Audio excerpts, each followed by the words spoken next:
GJ દેશી news ફક્ત એક ન્યૂઝ ચેનલ નથી, આ છે દરેક આદિવાસી સમાજનો સ્વતંત્ર અવાજ, જ્યાં સત્ય દબાતું નથી, જ્યાં જનતાના પ્રશ્નો સીધા સત્તા સુધી પહોંચે છે। ગામડાની ગલીઓથી લઈને રાજકારણના દરબાર સુધી દરેક અવાજને મળે છે એક મજબૂત મંચ। અન્યાય સામે નીડર અવાજ, આદિવાસી હક્કોની લડત અને સત્યની સીધી વાત। ડાંગ જિલ્લાના બાળકોમાં વૈજ્ઞાનિક દ્રષ્ટિકોણ કેળવાય અને તેઓ આધુનિક ટેકનોલોજીથી અવગત થાય તે હેતુથી આહવા ખાતે એક વિશેષ પહેલ કરવામાં આવી છે। Gujarat council on science and technology Gandhinagar પ્રેરિત પ્રયોગશાળા જિલ્લા લોક વિજ્ઞાન કેન્દ્ર દ્વારા ડાંગ આહવા ખાતે મફત સમર સાયન્સ કેમ્પનું ભવ્ય આયોજન કરવામાં આવ્યું છે, જેમાં ડાંગના વિજ્ઞાન પ્રેમી બાળકોમાં અનેરો ઉત્સાહ જોવા મળી રહ્યો છે। દક્ષિણ ગુજરાતના ખેરગામ તાલુકામાંથી એક ચિંતાજનક સમાચાર સામે આવી રહ્યા છે। ખેરગામમાં પેટ્રોલ અને ડીઝલની અછતને કારણે જનજીવન પ્રભાવિત થયું છે। તાલુકાના મુખ્ય પેટ્રોલ પંપો પર સ્ટોક ખતમ થઈ જતા વાહન ચાલકો ભારે હાલાકીનો સામનો કરી રહ્યા છે। ખેરગામ તાલુકામાં ઈંધણ સંકટ ઘેરું બન્યું છે। પ્રાપ્ત માહિતી અનુસાર તાલુકાના 5 પૈકી 4 જેટલા પેટ્રોલ પંપો પર પેટ્રોલ અને ડીઝલનો જથ્થો સંપૂર્ણ નીલ થઈ ગયો છે, જેના કારણે વાહન ચાલકો રજળી પડ્યા છે। આ પરિસ્થિતિ વચ્ચે માત્ર ખેરગામ એપીએમસી માર્કેટ સ્થિત પેટ્રોલ પંપ પર જ ઈંધણ ઉપલબ્ધ હોવાની જાણ થતાં જ ત્યાં વહેલી સવારથી વાહનોની લાંબી લાઈનો જોવા મળી રહી છે। પરિસ્થિતિ એટલી ગંભીર છે કે માત્ર ખેરગામ જ નહીં પરંતુ પડોશી તાલુકાઓ જેવા કે ધરમપુર, વાંસદા, ચીખલી, ડુંગરી આ તમામ વિસ્તારોમાંથી લોકો પોતાના વાહનોમાં તેલ પુરાવવા માટે ખેરગામ દોડી આવ્યા છે। ભર ઉનાળામાં કલાકો સુધી લાઈનમાં ઊભા રહેવાને કારણે જનતામાં રોષ અને ચિંતા બંને જોવા મળી રહી છે। હાલ તો લોકોમાં એક જ ચર્ચા છે કે ઈંધણનો પુરવઠો ક્યારે રાબેતા મુજબ થશે?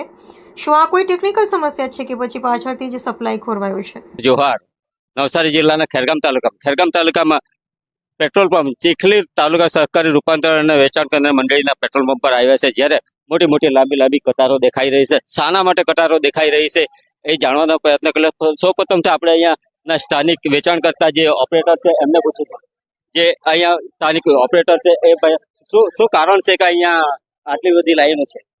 એમાં કારણમાં એવું છે કે આજુબાજુમાં પેટ્રોલ પંપ બંધ છે, બધા બંધ છે કે પેટ્રોલ નથી? હવે પેટ્રોલ છે કે નથી એ ખબર નથી, પણ પેટ્રોલ પંપ બંધ છે। કેટલા સમયથી આટલી બધી લાઈનો? આ સવારે 7:30 થી ચાલુ થઈ ગયેલી।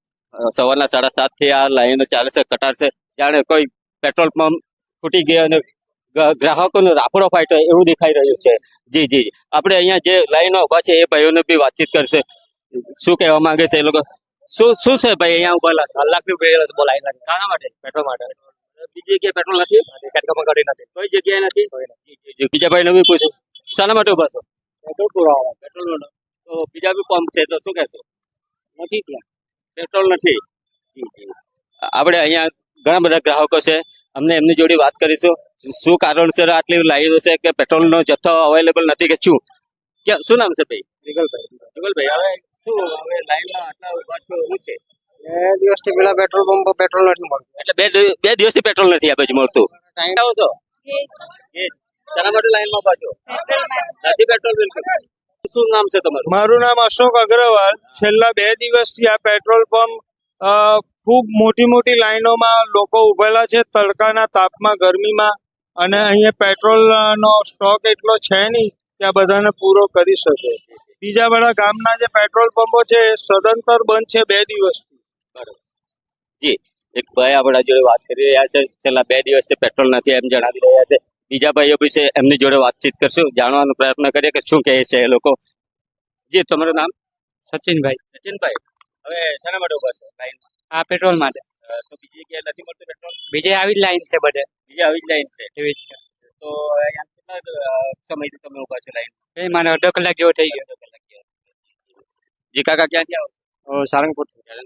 હા, પેટ્રોલ નાખવા માટે જ આવો છો? હા, પેટ્રોલ માટે આ લાઈન છે, બધી બાજુ બી નહીં મળે, પેટ્રોલ મળે જ નહીં? મળે જ નહીં। તા શું કહે છે? નથી એમ એટલે લાઈનમાં ઉભા છે। આપણે જોડે બીજા ભાઈઓ પણ છે એમ। મારું નામ ભીખુભાઈ પટેલ, અડગામ રહેવાનો। આ પેટ્રોલના માટે લાઈનમાં ઉભા રહ્યા। આ સરકાર શું કરવા બેઠી ખબર નથી પડતી। આ કોરોનાના સમયમાં માણસોને મરે ત્યાં શમશાનમાં લાઈન, અત્યારે સીધા ખાવા પીવા માટે લાઈન, અને છેલ્લે પેટ્રોલની લાઈન, અને તેમાં પણ સમજણ નથી પડતી। એક તો બાજુ ભાવ વધે છે, બીજી બાજુ પેટ્રોલ નથી મળતું। એટલે તમે એમ કહેવા માંગો છો કે દરેક જગ્યાએ લાઈનો ઊભી કરવાની ઉભી કરીને સરકાર આ લોકોને પ્રજાને ઉલ્લુ બનાવવા બેઠેલી છે। ચોક્કસ યોગ્ય નિર્ણય કરે એવી અમારી વિનંતી છે। સરસ। આપણે જોડે એક બીજા ભાઈ પણ છે। ભાઈ, ક્યાંથી આવો છો? બેચી શું કઈ લાઈનમાં ઉભા છો આ પેટ્રોલ ની લાઈનમાં શું કહેશો શું કહેવાનું હવે ગેસ નું પ્રોબ્લેમ હવે આ પેટ્રોલ નું પ્રોબ્લેમ જી.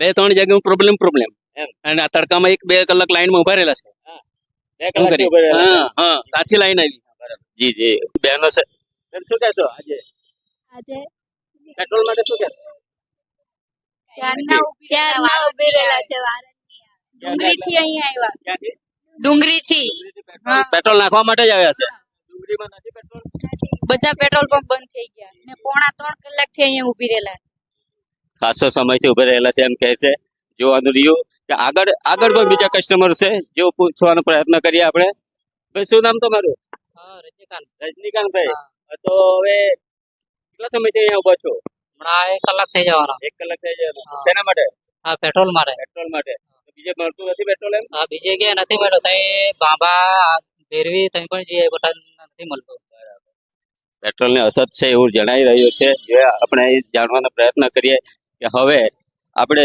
અહીંયા કેટલી લાઈનો દૂર દૂર સુધી છે બેન ક્યાંથી આવી ક્યાંથી આવ્યા વારથી શાના માટે પેટ્રોલ પેટ્રોલ નથી પેલા બાજુ પેટ્રોલ પંપ છે તમારે નહીં મળે આપણે શું કહે છે લોકો ભાઈ ક્યાંથી આવો છો આપણે અહીંયા ખેરગામના ખેરગામના શાના માટે ઉભા છો પેટ્રોલ માટે આપણે તો બહુ ઘણા પેટ્રોલ પેટ્રોલ પંપ બહુ ઘણા પેટ્રોલ નથી જી. હા એમ. આ ઇલેક્શન જાય પછી એવું જ થાય ભાવ વધે કાઢો કઈ ને કઈ તકલીફ આવે ઇલેક્શન જાય પછી જ થાય હવે. પછી જ થાય તે પહેલા કઈ નહીં થાય તે પહેલા કઈ નહીં થાય તે પહેલા નહીં થવાનું કારણ શું એ ઇલેક્શન જ જાય ઇલેક્શન ઇલેક્શન જ ઇલેક્શન બધું સોલ્વ થઈ ગયેલું હોય જાય એ બધું સ્ટોપી મળી જાય કેમ કે એમાં શું છે ઇલેક્શનમાં વોટ જોઈતા એટલે બધું ચાલુ રાખે એ લોકો આપણી જોડે એક જાગૃત નાગરિક જે વાત કરી રહ્યા છે એમની વાત પણ આપણે ધ્યાન પર લેવા જોઈએ છે હા આગળ શું કહેશો? આગળ તો એવું કહેવાનું છે ને કે એમાં એ લોકોને મોત જોઈતા હોય હા હા એ માટે બધું કરતા હોય પછી જો કોઈ બી પેટ્રોલ નો ભાવ ક્યારે વધે ઇલેક્શન પછી જ વધે એનું કારણ છે હા, હા, બરાબર ને? હા, એ બી મુદ્દો છે હા.